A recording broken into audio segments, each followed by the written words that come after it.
dans la salle, les lumières s'éteignent. Un spot sur moi et la foule se lève. C'est J23, entre dans le game. Les fans des joueurs se mordent les lèvres. Ma réputation n'est plus à faire. 3 ans, je saigne tous les paniers. Je prends la peur, j'ai l'adversaire. Même les LeBron James ne peut pas nier. J'ai le dribble, j'ai la passe, j'ai le shoot et le spectacle. Jalousie de ma classe, pour moi aucun obstacle. Démonstration en mode bien pépère. Je me chauffe avec un petit de carrière et doucement les gars, c'est juste l'échauffement. Vous allez être douleur dans un instant. Mon jeu est tellement incandescent que il trouve ça même indécent. Tu montes au dunk, moi je te descends. Des joueurs comme toi, j'en vaux 200. Désolé si je suis trop blessant, mais ce soir je fais rebondir du sang. Et suite à mon flow incessant, c'est le match NBA. Match NBA, match NBA. It's time to play. Match NBA, match NBA. It's time to play.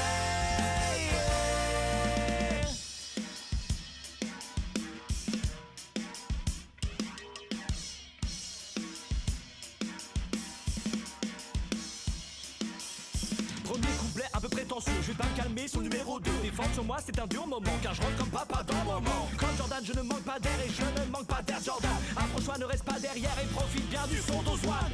Je suis au-dessus, Tony, je suis au-dessus, Kevin, je suis au-dessus, Julien, je connais pas là, Kobe, je suis au-dessus, LeBron, je suis au-dessus, Michael, y a personne au-dessus là, arrêtez les gars. 1, 2, 3, 4.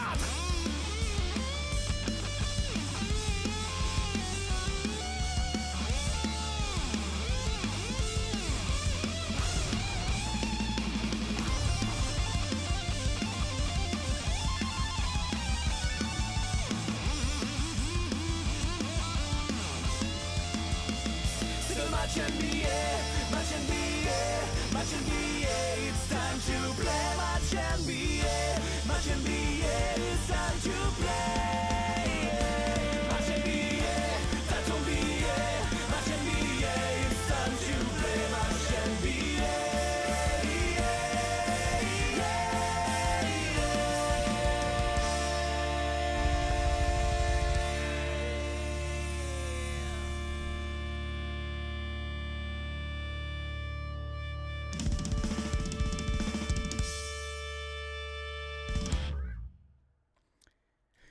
Bonjour YouTube, comment allez-vous? It's time to play contre les Cavs. Oh, ça va être compliqué. Ça va être compliqué. Alors, oui, on est sur YouTube parce que c'est le soir, mais on a enregistré cette vidéo en live sur Twitch. Et je suis accompagné comme la dernière fois parce que vous avez largement apprécié. Et nous aussi, on a kiffé. Sur Twitch aussi, on a kiffé. On est avec Jordan NBS. Salut Jordan. Salut Yann, salut à tous et encore merci de ton invitation. Mais moi, ça me fait plaisir que tu acceptes parce que là, on va parler des finales NBA, Golden State contre Cleveland, nos pronostics, ce qu'on en pense, pourquoi LeBron est peut-être le deuxième meilleur joueur de toute l'histoire de la NBA selon moi. Donc voilà, il se passait beaucoup de choses et on va voir ce que tu en penses, on va voir ce que j'en pense et on va voir ce que le chat aussi en pense parce qu'on va pouvoir interagir comme ça pour avoir un maximum d'interaction parce que quand on interagit, on a de l'interaction. Vous voyez, hein, je suis corporate, hein, il y a du Bulls ici. Bon, là c'est de la NBA All-Star Game, c'est Jordan, mais là il y a aussi du Jordan ici, il y a aussi du Bulls ici, non c'est de l'autre côté, il y a aussi la casquette. Je suis hyper corporate parce que Jordan aussi est fan des Bulls, hein, c'est compliqué. Oui. C'est compliqué, mais c'est pas grave. Aujourd'hui, mesdames et messieurs, nous affrontons les Cleveland Cavaliers. Nous sommes à la Quick 'n Notes Arena, donc en plus, bon, on n'est même pas à domicile. Allez, vas-y, on s'en fout, on passe. Ça va être très très compliqué. Donc vous voyez les Bulls. Alors Grant à la main, en arrière aussi, moi. Dwayne Wade, Portis et Felicio. Alors qu'en face il y a Isaiah Thomas, oui parce qu'il n'avait pas bougé. Il y a Korver, il y a LeBron James. Ça va être muy complicado. Oui parce que je parle aussi un petit peu espagnol. Alors, tout de suite, mon petit Jordan. Finale Golden State Cleveland. Est-ce que tu es content de cette finale? Oui, je suis quand même content de ces finales. Alors, en fait, là où on est le moins content, c'est par rapport aux résultats. On va en parler un peu plus tard. Mais oui, tu peux être que content. Tu as quand même le meilleur joueur d'un côté actuel et tu as l'une des meilleures équipes de toute l'histoire de la NBA. Donc, malgré le fait que ça soit 4 finales de suite pareilles, tu peux quand même être content de ces finales parce qu'ils nous ont quand même régalé. Je parle pour les Warriors. Après, c'est LeBron qui nous a régalé. Ah, mais LeBron, on l'a dit la dernière fois, hein. 33 ans, il fait sa meilleure saison. Ouais. Bah, en même temps, parce qu'il était obligé. Obligé de faire sa meilleure saison parce que tout seul, sur les playoffs, tout seul. Tristan Thompson qui prend le rebond offensif tout seul, c'est pénible. Mais oui, et ce qui fait que moi j'ai très peur de ces finales. Oh, je suis parti. Oh, sur Tristan Thompson. Pas du tout. Non, mon joueur, c'est vrai que j'ai oublié, il ne veut pas aller dunker, c'est dommage. Hein, j'avais bien coupé, bon, comme je disais, j'ai vraiment très peur de l'issue de ces finales parce que vous le savez, hein, dans mon cœur, je ne supporte pas spécialement les Warriors parce qu'ils ont détruit l'un des plus beaux records NBA de l'histoire qui tenait. Ah, c'est le alley-oop que je me suis pris en pleine gueule. Genre, on aurait dû switcher. Je n'ai pas switché. Donc n'hésite pas, hein, Jordan, si tu as des commentaires dans le chat qui méritent notre attention. LeBron ou MVP? Attends, LeBron MVP contre Harden? Ah, ça se joue s'il y a match. Hein. Il y a match. Ouais, mais match. Est-ce que le truc, c'est qu'en fait Oh non. Oh putain, Tristan Thompson. Il va falloir que je me venge. Tristan Thompson qui vient de me mettre un énorme contre. J'ai tenté d'y aller. Oh ah merde, j'étais parti en contre-attaque, c'est pas bon. Ok, ça se passe très mal. Une note de C-, c'est parfait. Genre, oui, voilà. Je parlais du titre de MVP. Le fait que le titre de MVP soit donné à la fin de la saison, mais vraiment on est d'accord, c'est après les playoffs que je dis pas. C'est en juin, c'est le 21 juin, il y a une cérémonie spéciale. Oui, voilà. Le problème, c'est que tu te dis, ouais, bon, bah, LeBron, il a tellement roulé sur les playoffs, etc., qu'il mériterait son titre de MVP. Mais il ne faut pas oublier que le titre de MVP, c'est sur la saison régulière. Et c'est ça. C'est un peu comme le titre de Rookie of the Year. Ouais. Là, moi, je ne donne pas avec ce qu'on a vu sur les playoffs, etc., bah, je ne donne pas à Ben Simmons, je le donne à Tatum, voire même à Mitchell, mais certainement pas à Ben Simmons, l'homme invisible, quoi. Donc, sauf que non, là, on se concentre uniquement sur la saison régulière. Attention, je tente le 3 points sur Kyle Korver et ça rentre pas, bien évidemment. Vas-y. Ouais, de toute façon, on le sait que forcément les playoffs ça va jouer sur les votes, malgré que ça ne devrait pas. Mais c'est comme ça, c'est parce qu'ils veulent faire une cérémonie, parce qu'il y a de l'argent qui va rentrer et que ça fait toujours mieux d'inviter un peu tout le monde, quoi. Donc c'est le problème. Mais si tu fais la rétrospective de toute la saison, entre Harden et LeBron, il y a quand même match. Je veux dire, LeBron fait une saison de ouf, Harden aussi. Ce qui serait dommage, c'est de voir Harden se faire coiffer au poteau une 3e fois. Mais je pense pas qu'il y ait scandale si LeBron reçoit le titre de MVP. Je pense quand même qu'ils vont le filer à Harden pour l'ensemble de ces 3 dernières saisons, quoi. Ouais. Et parce que LeBron, c'est un petit peu comme je fais encore un parallèle, hein, un petit peu comme Jordan à son époque, c'est-à-dire LeBron peut avoir le titre de MVP à chaque saison. Mais on va quand même le donner à quelqu'un d'autre, histoire que ça change un petit peu. Mais là où je suis vraiment pas d'accord, c'est est-ce que tu peux aussi me donner la réponse? Pourquoi ils ne font pas les titres honorifiques de fin de saison? Pourquoi ils le font pas avant les playoffs? Est-ce qu'il y a vraiment une raison à ça? Qui donnent pas les trophées individuels juste avant? Oui, voilà, avant que les playoffs commencent. Ah, mais c'est juste pour la cérémonie, parce qu'ils ont trouvé la bonne idée de faire une cérémonie qui rapporte de l'argent et que voilà, donc ils se sont dit on va le faire après les playoffs et on va pouvoir faire la cérémonie avec tous les joueurs et ça va être entertainment et ça va créer un peu de fric, donc c'est le pourquoi du comment en fait. Ouais, je trouve ça. Mais c'est dommage parce que le mieux et là où tout le monde serait le plus objectif, c'est de les donner juste après la fin de saison. Ça serait le plus logique de toute façon. Ah oui, non mais c'est ça, et puis ça pourrait l'air de rien, ça pourrait comment dire. Ah, j'ai encore coupé. Ah bah là il s'en fout. Ça pourrait mettre encore un peu plus de compétition. Ah mais je suis tout seul. Ouais, putain, il est pas capable de capter la balle, mais qu'il est con. C'est un peu plus de compétition du genre, tu vois, tu donnes le titre à Harden cette année. Bah après je me dis sur les confrontations, le mec s'est dit bon allez je veux taper le MVP de la saison régulière, ou le MVP dit je vais prouver en playoff que c'est vraiment que je mérite bien mon titre. Et je trouve ça vraiment vraiment dommage. Ouais. Vraiment dommage qu'ils le font là-dessus. Qu'est-ce que je pourrais t'orienter? Où est-ce que je pourrais t'orienter? Ah mais oui, je sais. Toi, dis-moi. Golden State. Ouais. Oui, en finale, ou t'aurais préféré Houston? En vérité, moi je suis pour l'équipe qui mérite le plus. Oh là là là. Non, mais la réponse c'est Houston.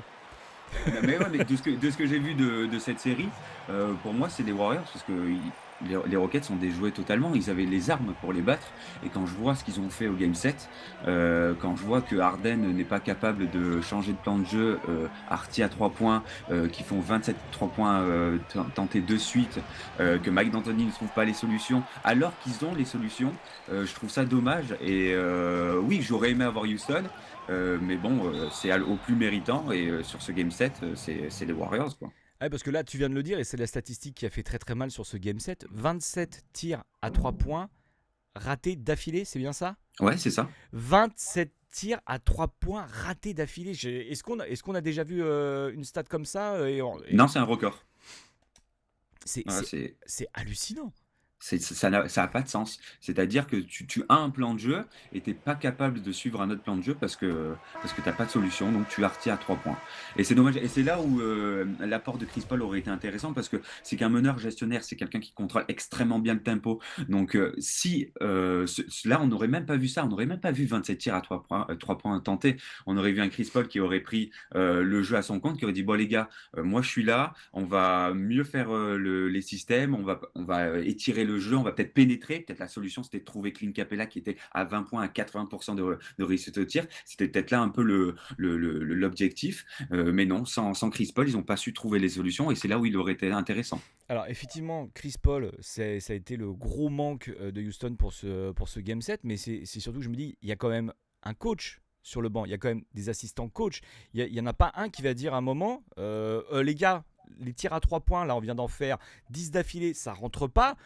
On joue à l'intérieur, on joue sur des tirs mi-distance, hein, le pick and roll, etc. On sait que ça marche. On a Clint, effectivement, on a Capella qui prend une place monstrueuse dans la raquette, surtout face à Golden State où il n'y a pas grand chose à opposer en jeu intérieur. Je sais pas si t'es d'accord avec moi. En tout cas, pas du calibre de Capella. Et c'est quand même hallucinant qu'à ce niveau-là, qu'à ce niveau de la compétition, est-ce que D'Antoni il a complètement craqué en se disant Game 7 en plus que je ne m'abuse à la maison.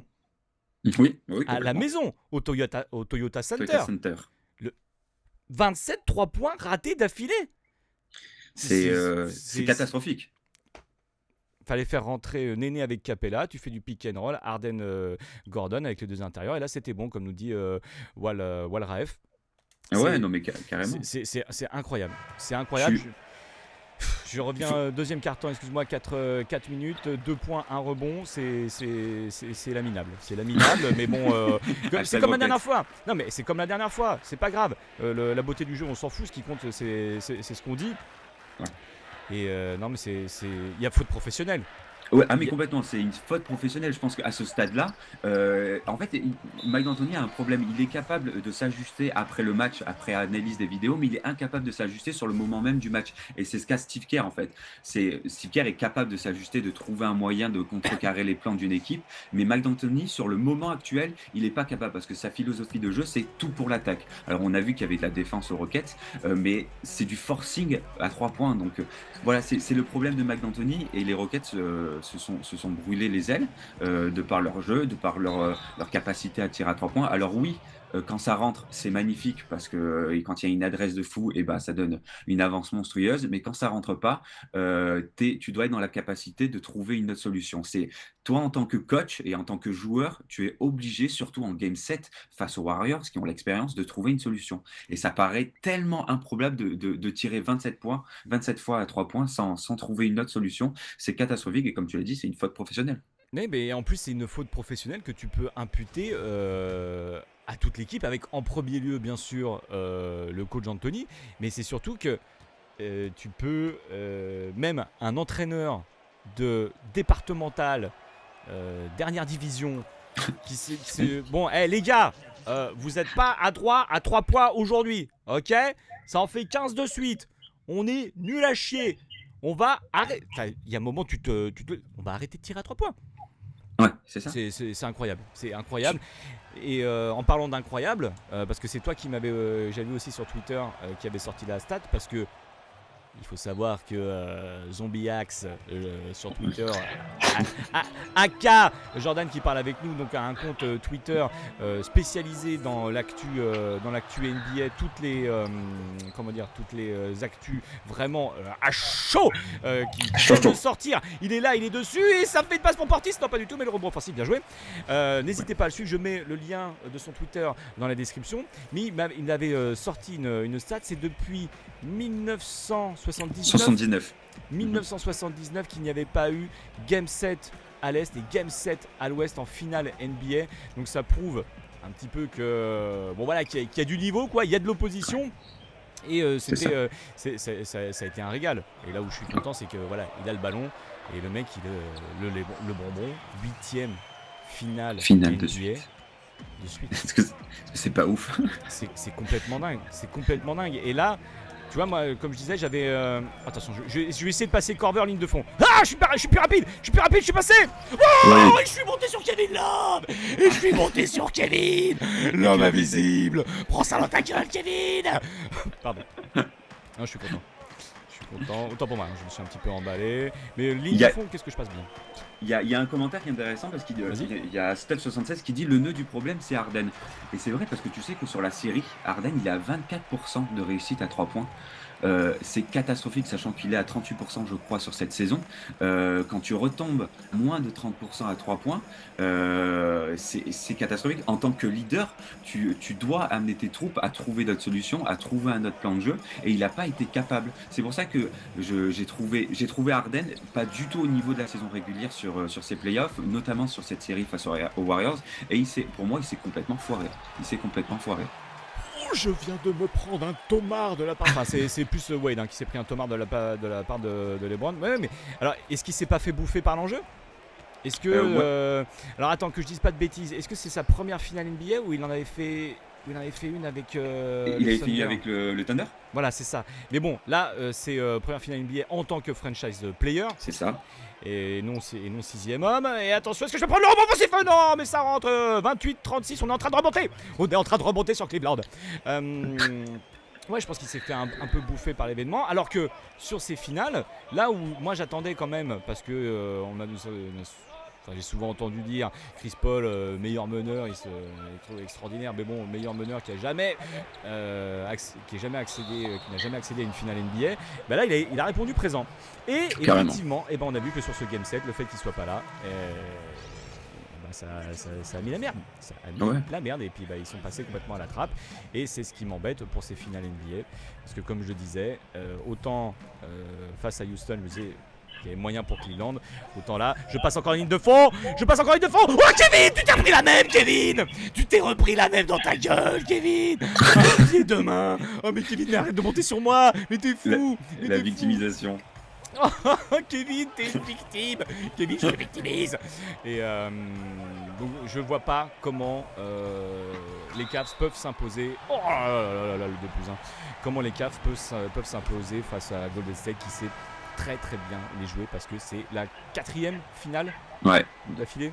De suite. De suite avec donc 2-1 pour Golden State. C'est ça, et puis tout est à l'avantage des Warriors, que ce soit dans l'effectif, que ce soit dans le coaching, que ce soit même dans l'expérience.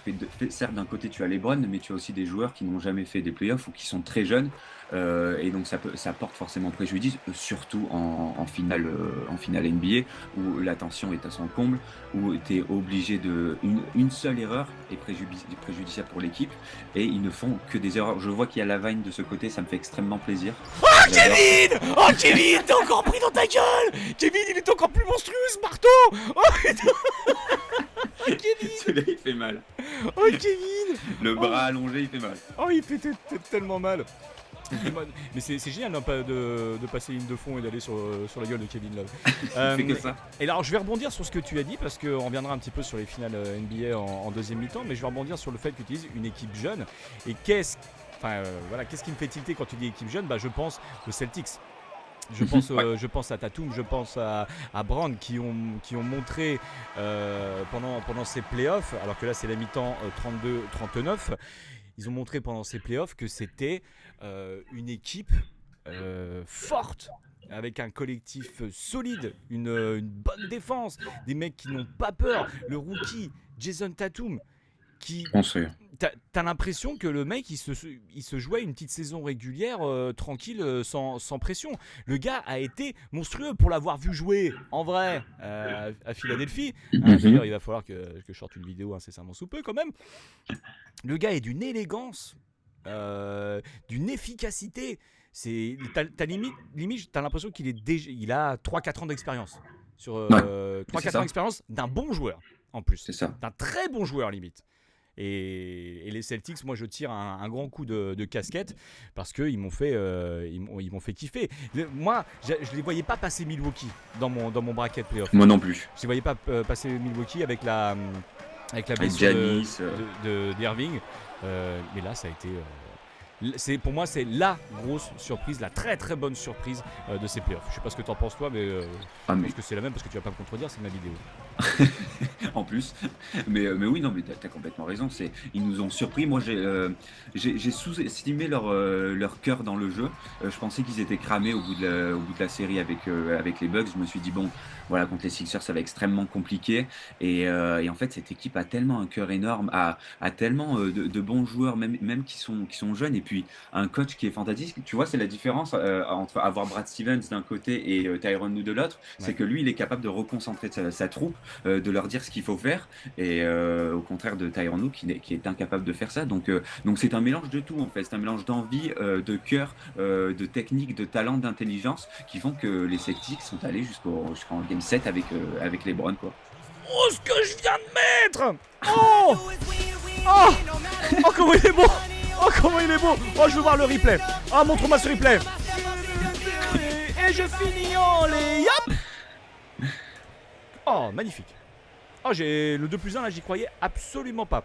Alors, on est sur les Celtics et j'ai Stuff ce qui nous dit j'attends de voir l'année prochaine avec les mecs qui vont devoir retourner sur le banc en étant plus en mode joueur, rien à perdre.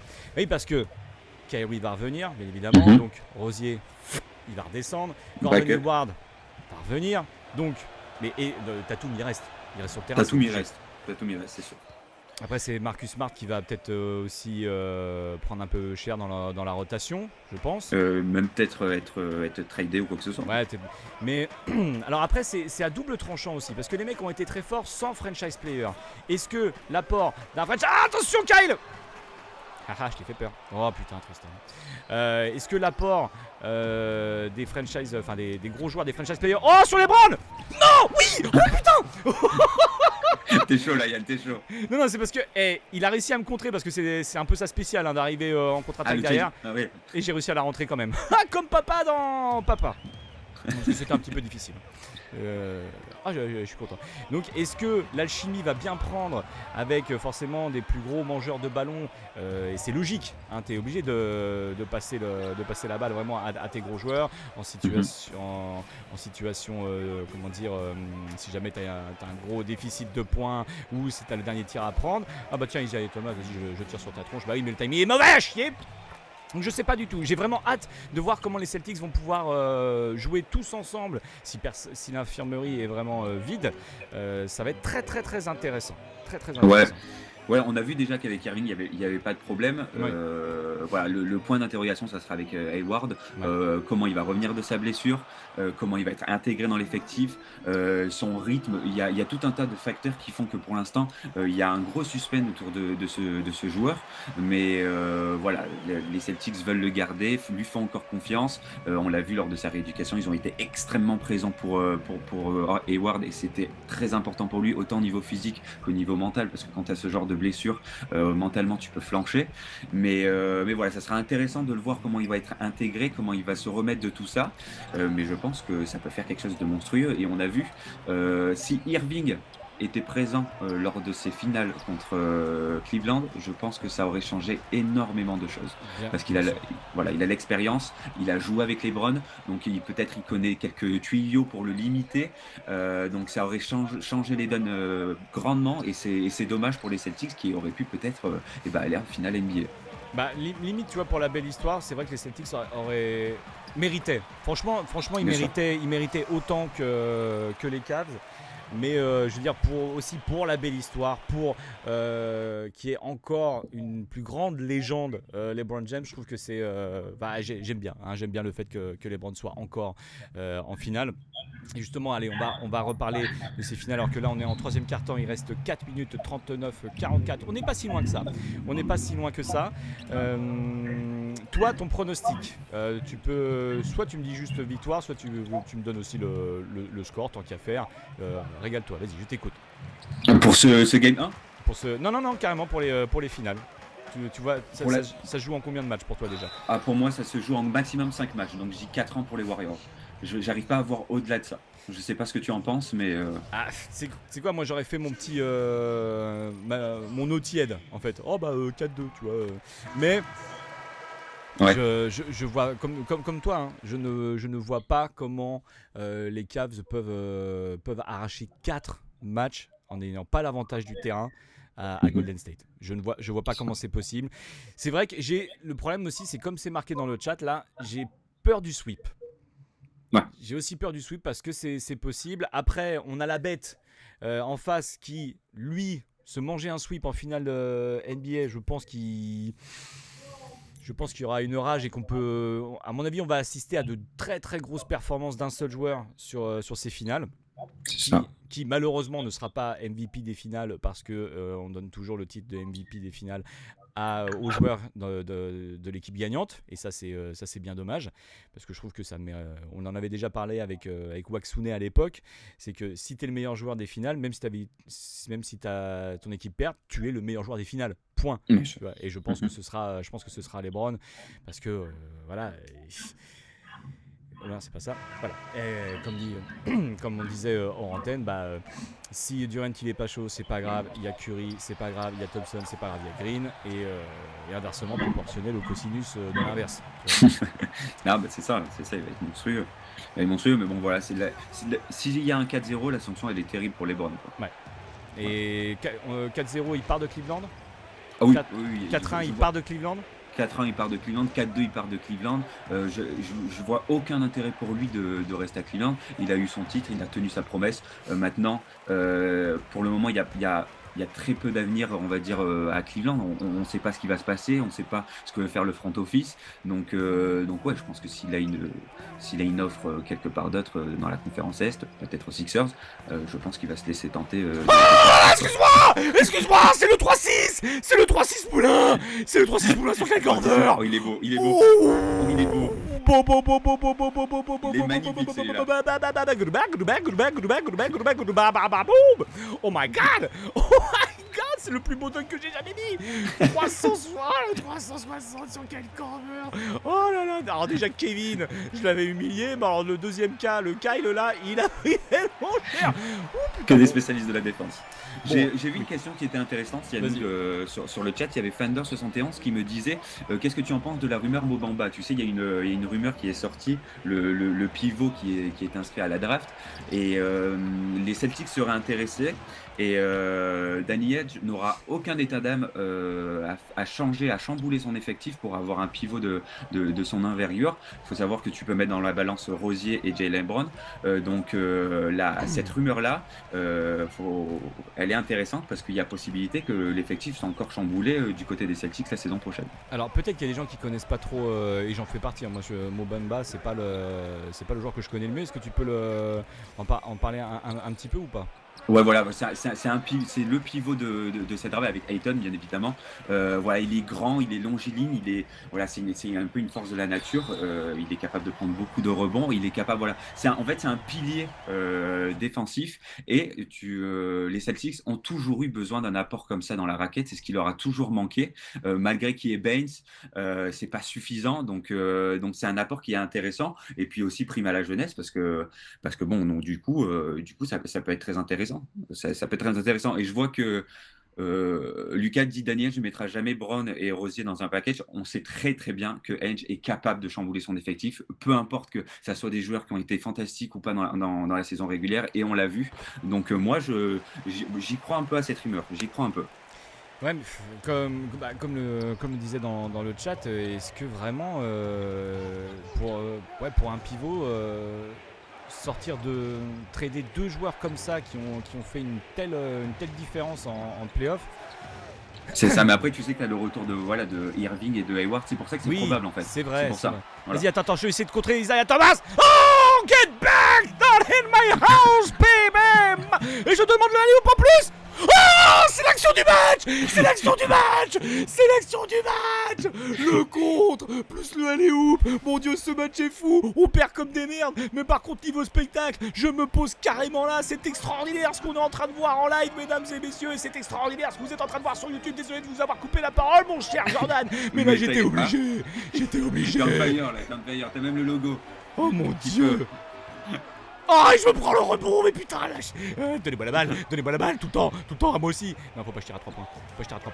Je prends le 3 points. Il est trop chaud. Oh, dommage. Et c'est le rebond de Félicio, bien joué. On remonte 63-69. 4ème carton, il reste 3 minutes. Allez, tu peux le faire, Yannou, là. Non. Moi, je le sens. Le mec sans confiance. Non, je peux pas. Oh putain. En tout cas, à mon avis, je dois être l'homme du match. Hein. Et là, il doit y avoir des replays. Je prends encore un rebond. T'as 17 points, Yann, là. Ouais. Ah, petite Ouais. contre-attaque. Non. Oh putain, j'ai récupéré. Qu'est-ce qu'il y a Bon, j'ai plus d'énergie. Ok, je la passe. Il y a une petite question, Yann, qui Oui. est aussi intéressante. Il y a Meazot qui dit: tu penses quoi de certaines infos qui disent que Chris Paul est discuté avec LeBron pour le faire venir à Houston?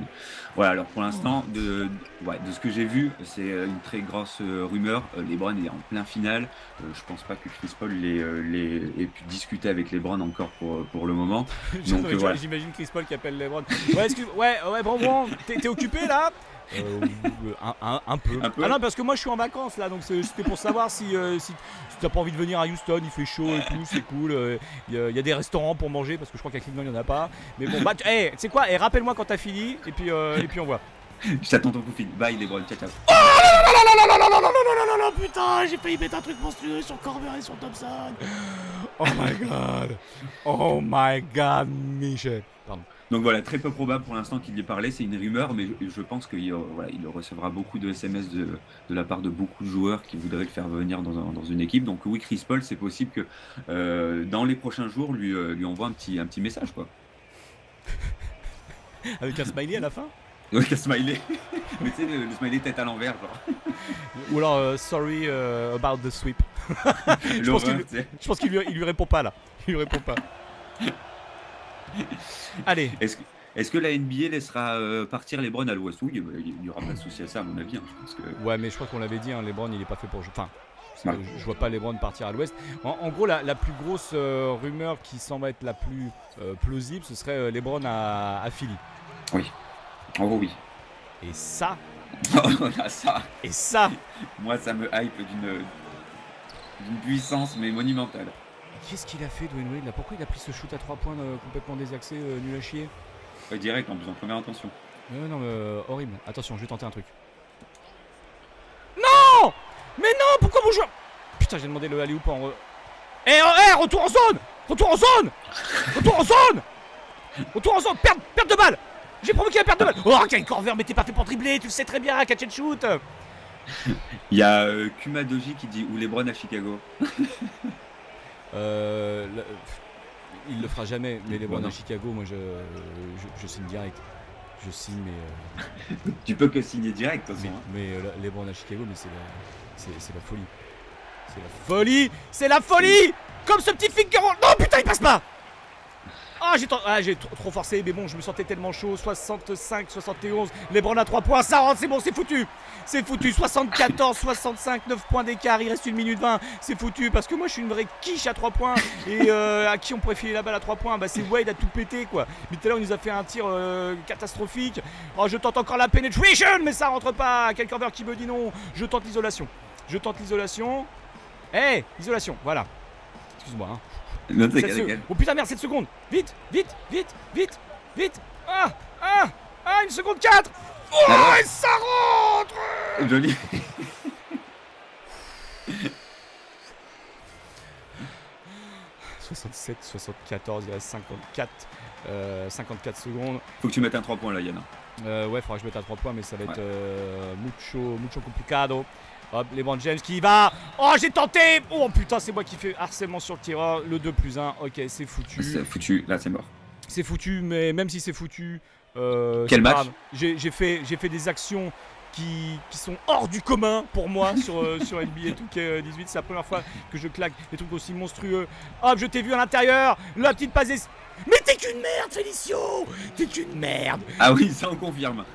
Oh non. Oh là là là là là là là là. LeBron qui veut répondre du berger à la bergère. Et bien sûr, c'est moi la bergère. Oh là là là là, je suis deg. Oh là là, ces actions, mon dieu, mon dieu. LeBron à Golden State. Oui, non, mais c'est pas Durant. Ah oui. Ouais, non. Et puis la luxury tax, c'est très mal. Oui, oui, tu peux nous expliquer ce qu'est la luxury tax? Ouais, c'est une taxe que tu payes une fois que tu as dépassé ton salary cap. Bah voilà, tu payes une luxury tax pour faire venir d'autres joueurs, mais la luxury tax augmente d'année en année et elle fait très très mal. Donc il faut avoir envie de mettre de l'argent. Et je pense que pour le moment, les Warriors n'ont pas besoin de ça. Donc Non, ils donc n'en ont voilà. pas besoin. Mais limite, là, en plus, les Warriors, à la base, n'avaient pas besoin de Kevin Durant. Non, C'est ça qui est fou aussi. c'est vrai, mais bon, quand tu peux avoir l'un des meilleurs scoreurs de la NBA, tu dis pas non. Oui, oui. Mais en plus, ce qui est marrant avec Durant, c'est que j'ai vraiment l'impression qu'il y avait beau avoir le MVP, peut-être pas de la saison d'avant, enfin, je sais plus. Bref, il y a le MVP Curry, il y a le Thompson, etc. Et bah, j'ai l'impression que Durant, le Golden State, c'est son équipe quand même. C'est le meilleur joueur de l'équipe. Il a pris il a pris les rênes de l'équipe, hein, tout Ouais, dans le, simplement. dans le scoring, c'est lui, quoi. Dans le scoring, c'est lui, parce qu'il est indéfendable, en fait. Il est long, il est rapide. Il y a tout le temps des mismatchs. Il y a tout le temps des mismatchs avec lui. Et il est capable de mettre à 3 points, il est capable de mettre à mi-distance, de pénétrer, de dunker. Il sait tout faire. Donc, forcément, tu te concentres un peu plus sur lui. Moi, cette série face aux Rockets, il a pris trop le jeu à son compte. Il a fait beaucoup d'ISO. Moi, j'ai vu un KD méconnaissable comparé à la saison régulière. Heureusement, il s'est un peu retrouvé à la fin du Game 7. Mais ouais, sinon, il est monstrueux. T'es obligé de t'appuyer sur lui. T'es obligé. Eh bien, ce Mais sera le mot de la fin, en tout cas pour cette vidéo, parce qu'on va continuer un petit peu nous sur Twitch. Hein, je mettrai le lien aussi de ma chaîne. Ah, mais non, parce que je crois que quand on met un lien chaîne Twitch, YouTube il aime pas, il diffuse pas les vidéos. Enfin bon, bref. N'oubliez pas le compte Twitter dans la description de Zombiac. N'hésitez pas à suivre si vous voulez vraiment être au courant de toutes les actus chaudes qui sortent sur la NBA. Merci beaucoup, Jordan, de m'avoir accompagné encore sur cette vidéo. merci à toi et merci à ton chat. Allez, une standing ovation pour le chat.